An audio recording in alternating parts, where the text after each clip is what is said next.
All right, let's talk ammo. Some folks are saying a shortage is coming. Newsflash, it's not coming. It's already here, folks. And this ain't your 2020 panic buying sequel or some clickbait headline. Nah, this is a quiet storm that's been brewing around a little-known metal called antimony. This stuff is key. It hardens lead, gets primers to pop, and stops bullets from mucking up your barrel. Guess what? Antimony's price just decided to leap a whopping 300%. And the kicker, the U.S. has zero, zilch, nada domestic supply of it. Let that sink in. Zero domestic supply. So, what gives when every single primer you rely on needs a metal we can't dig up or refine ourselves? And what happens when NATO drops a $100 billion ammo order and jumps ahead of you in line? We're going to break down 5 classic rifle calibers that are already getting squeezed hard. Back in 2020, we saw shelves get wiped clean overnight because of panic buying. But what we're up against now, it's a whole different beast.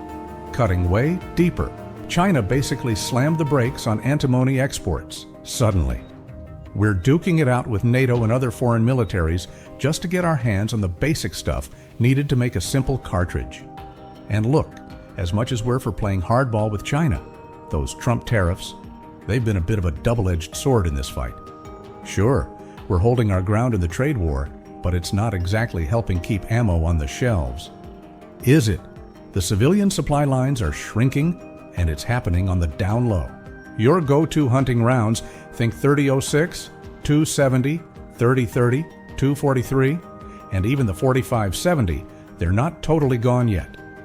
But you'll notice some specific SKUs are missing in action, and others vanished from backorder lists entirely. You might not see the full picture on store shelves right away. Prices might look stable, but that's mostly because dealers are just selling off the inventory they bought at last year's prices. The new stock coming in, it's thinner, pricier, and you've got fewer loads to choose from. If you're a reloader, you already know the score.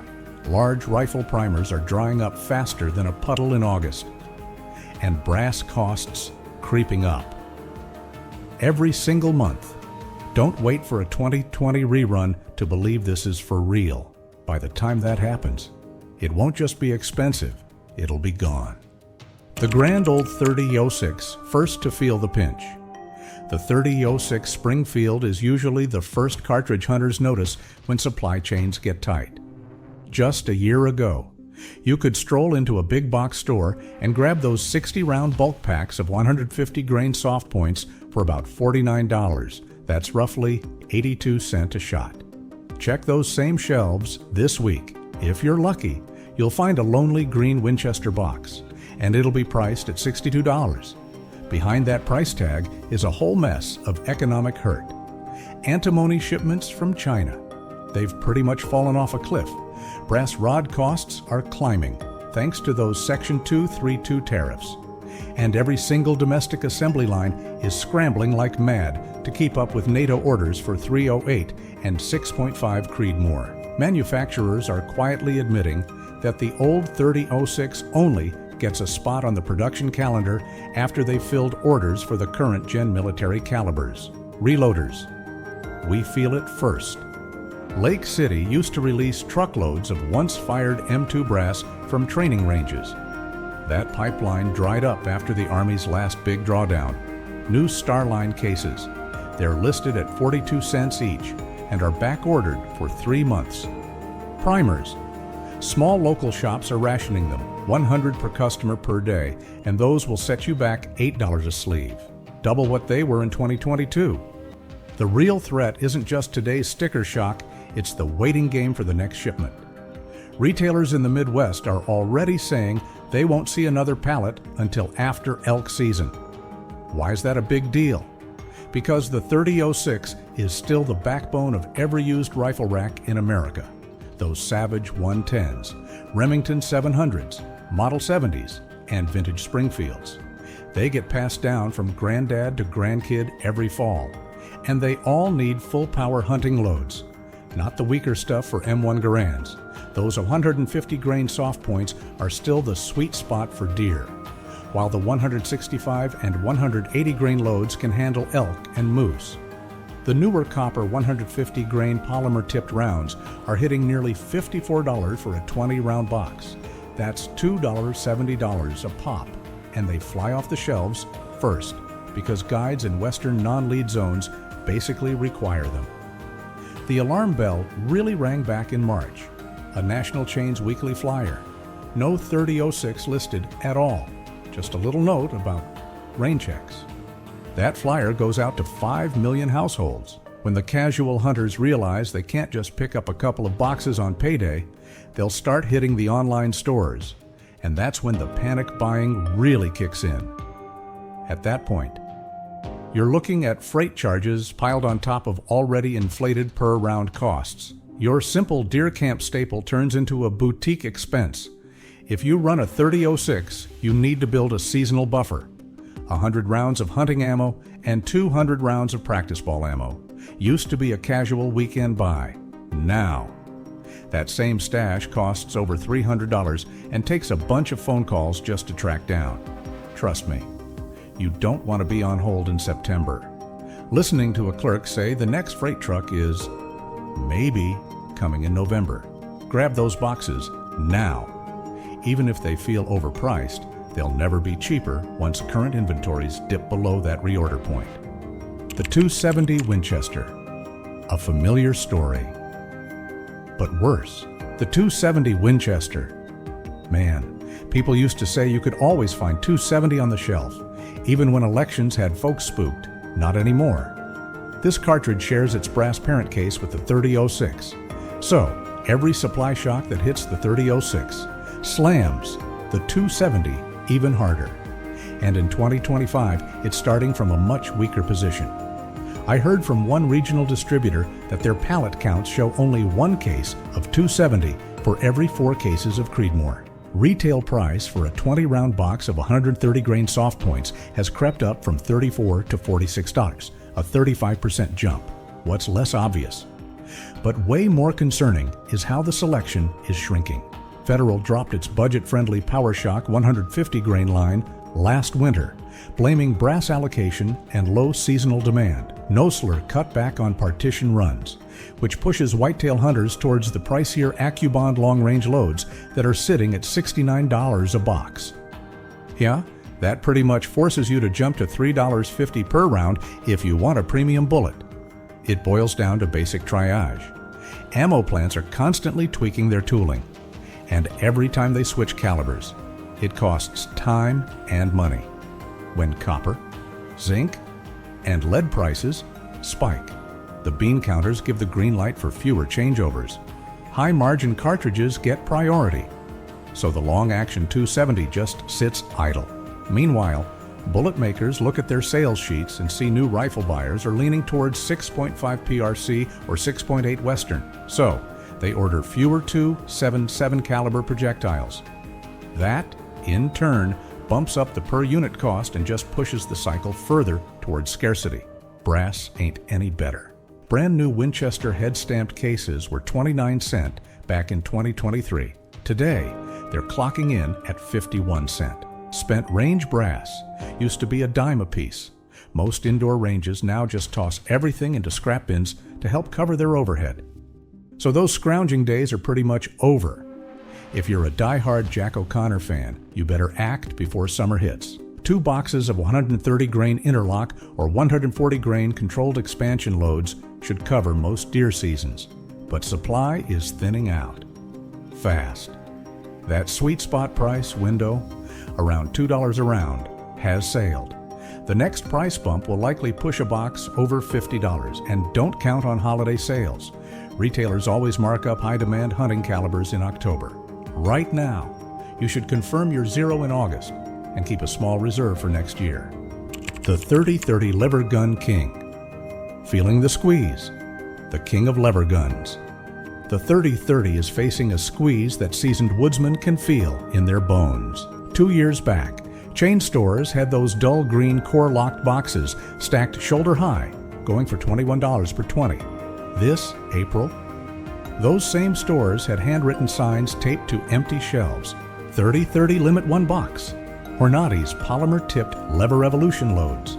They're fetching $42, double what they were before the pandemic. Yet the pallets still vanish by lunchtime. So, why the sudden crunch? Recent straight-wall cartridge regulations in some states have turbocharged lever gun sales. This has pushed Marlin, Henry, and Winchester backlogs into 6-month territory. Every rifle sold usually means at least a couple of boxes of ammo fly off the shelves too. And unlike AR owners, lever gun buyers rarely shoot cheap steel case imports, mainly because there aren't any. Almost all .30-30 ammo is domestic, brass cased. That means higher exposure to copper prices. And copper is now hovering near $5 a pound. Throw in that 25% tariff on Chinese steel jackets for bullets, and the economics get real ugly, real fast. Seasonal production just makes the problem worse. Big plants schedule their .30-30 runs in late spring so retailers can stock up before rifle season. If there's a supply hiccup, say, gallium export controls delaying electronic primer mixes back in March, there's no spare time in the schedule to catch up.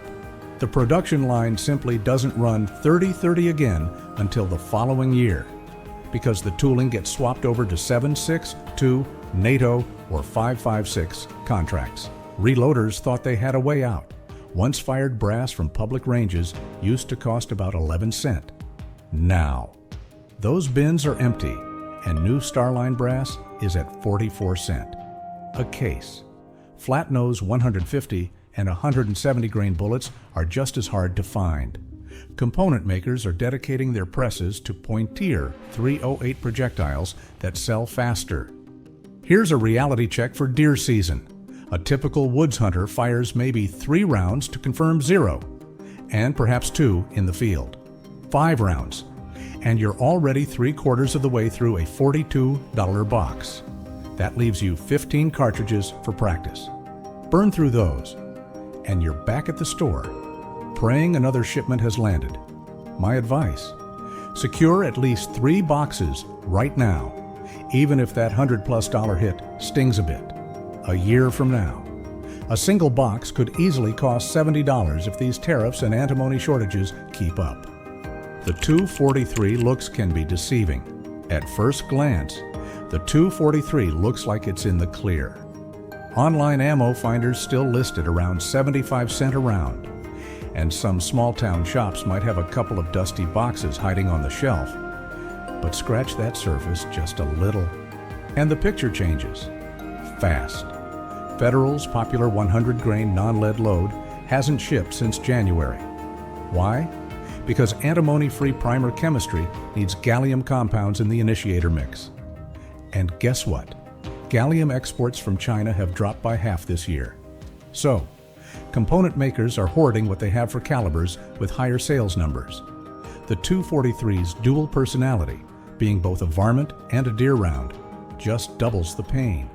Spring coyote callers buy up 58-grain VMAX in bulk, draining the inventory that deer hunters expect to find come August. Retailers try to hedge their bets by ordering half pallets in March, but the supply lines are all backed up.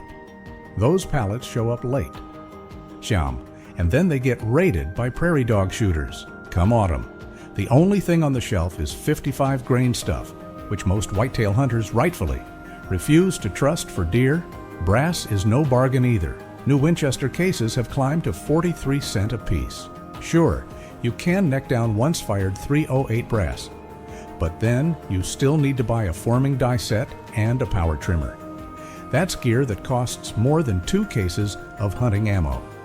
Bullets are seeing a similar pinch. Match shooters chasing 6mm BR and 6mm Creedmoor are hungry for high BC 105 grain projectiles. So, Sierra and Hornady allocate their machines to those, leaving fewer 95 grain deer bullets for US 243 folks. That leaves factory ammo, and factory ammo relies on large rifle primers. And those primers, they contain lead styphnate mixes hardened by, you guessed it, antimony, with China's export license pipeline being murky at best. Primer houses are rationing their output. Vista Outdoor even admitted in their latest investor call that legacy small batch calibers would feel the pinch until at least the first quarter of 2026. Translation: if you don't load up now, you'll be paying boutique prices later, if you can find it at all. So, where does that leave the ordinary deer camp? Rough math. One 20-round box to confirm you're zero, one box for the season, and one box as a spare. 3 boxes used to be about $60. Today, that's $104. Wait until September, and you might just find empty pegs with those lovely laminated tags reading, "Call for ETA." Solve the problem. Buy early and store your ammo in a cool, dry place until the leaves start to change. The 4570 government. Big bore, bigger problems. Finally, let's talk about this big bore thumper, the 4570. It's definitely not just a fringe novelty anymore. Modern Marlin 1895's rocking suppressor-ready barrels have sparked a real renaissance for this round, and every single one of those rifles guzzles ammo that costs more to make than 3 boxes of 5.56. A single 405 grain hard-cast bullet uses nearly an ounce of lead alloy, plus enough antimony to keep that slug from smearing down the bore. With antimony now running over $31,000 a metric ton, triple last year's price, the raw materials alone add 21 cents to every single cartridge, before you even factor in brass, powder, labor, or shipping. Retail prices have followed suit. 2 years ago, Hornady Lever Revolution 3 25 grain flex tip was sitting at $48,999 a box. They're now $63.50 or $3.18 per shot. Buffalo Bores plus B4 30 grain bear loads. They've climbed past $85 a box. Midwestern outfitters who require those heavy-hitting rounds for Alaska trips are starting to panic. They're reserving every shipment they can get their hands on, leaving nothing for the casual hog hunters down south. The production cadence also works against 4570 owners. Production lines have to switch over to large rim straight wall brass, adjust powder drops for those big 405 grain columns, and apply a heavy crimp. That kind of setup change only happens quarterly at most factories. Miss one run, and you're waiting 3 months for the next chance. Primer shortages just worsen the outlook because these cartridges use large rifle magnum primers, exactly the same cup size that military suppliers are gobbling up for .338 Norma and .300 Win Mag sniper ammo. Component hoarding might save some reloaders, but it ain't cheap. Starline brass is selling for 78 cents a case. Hard-cast bullets that cost $0.34 each last winter are now sitting at 60 cents. Add 43 cents for powder and a primer, and your cheap hand load is suddenly costing over $1.30.